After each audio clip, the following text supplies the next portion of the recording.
ממשיכים ככה עם כל שבוע הספר, והיום אני מדברת עם יועד שירן, שהוא מאייר ספרי ילדים. מה העניינים? בסדר, תודה, מה נשמע? אז בסדר גמור, אז רגע, את כל הספרים האלה אתה איירת? כל הספרים האלה אני איירתי, בנוסף לעוד כמה שלא הבאתי אותם, ועוד כמה שעתידים לצאת בקרוב מאוד. אז מתי החלטת שזה מה שאתה רוצה, לאייר ספרי ילדים? ההזדמנות ניתנה לי על ידי חבר שעבד בהוצאת ספרים, ושאל אם אני רוצה לאייר ספר.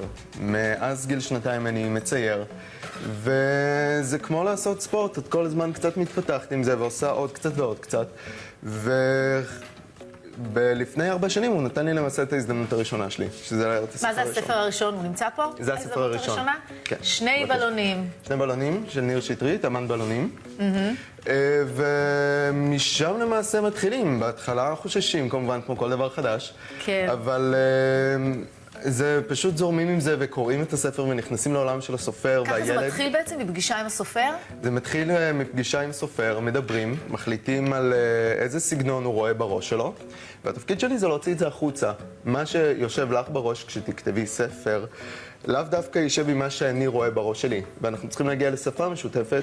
אתה יודע, זה מדהים שאמרת מה הסגנון שהוא רואה, כי לפעמים יש מאיירים שיש להם את הסגנון שלהם. אני מסתכלת על הספרים, היה לי לוקח זמן להבין שבעצם מדובר באותו מאייר. אתה מכיר את המאיירים האלה שיש להם את החותמת הספציפית שלהם? כן, אתה כמו זיקית?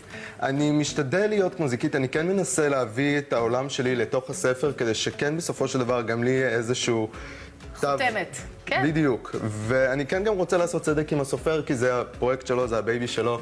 כמו שסמדר אמרה גם קודם, זה תהליך שהוא מאוד כבד מבחינה כספית, אבל גם מבחינה רגשית. נכון, ברגע שמעורבים גם ציורים, כמובן זה מייקר את זה, כמו שדיברנו על הצילומים בספרי בישול. אתה יודע, יש את המאיירים האלה שיראו את הדמויות, סתם, יודעת, דרדסים לצורך העניין, שזה הפך למותג. שאתה מאייר ספר, הזכויות של האיורים הם שלך, או ברגע שיצקת את הציורים לתוך הספר, זהו, זה כבר לא שלך. הזכויות נשמרות לסופר ולהוצאה, וכמובן גם לי. אי אפשר לקחת דמות מכאן ופתאום לפתח אותה לסדרת טלוויזיה.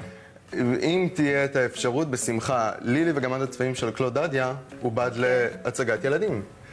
וכן, את רואה איזה שהם אלמנטים שלוקחים מתוך האיור, אני אשמח אם זה יקרה. שזה בא לידי ביטוי בתפאורה, בתלבושות. נכון. שהם קיבלו השראה בעצם מה... תשמע, זה מקסים. אתה מצייר ממש ביד במחשב? אני מצייר גם ביד וגם במחשב, וגם לפעמים מערב בין שניהם, כמו בעכבר והנגר. לבקשת הסופר וההוצאה.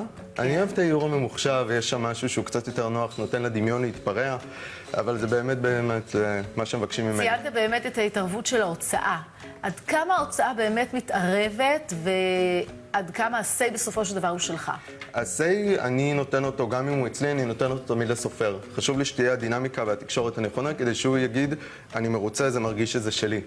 להוצאה, אתה מבין, יש את איזשהו משקל שהם נותנים, אבל הם מאוד משחררים. כאילו בעל המאה, בעל הדעה. כמובן, אבל הם מאוד משחררים, והם מאוד נותנים גם לי וגם לסופר להרגיש שזה פרויקט שהוא שלהם, והם מהצד תומכים.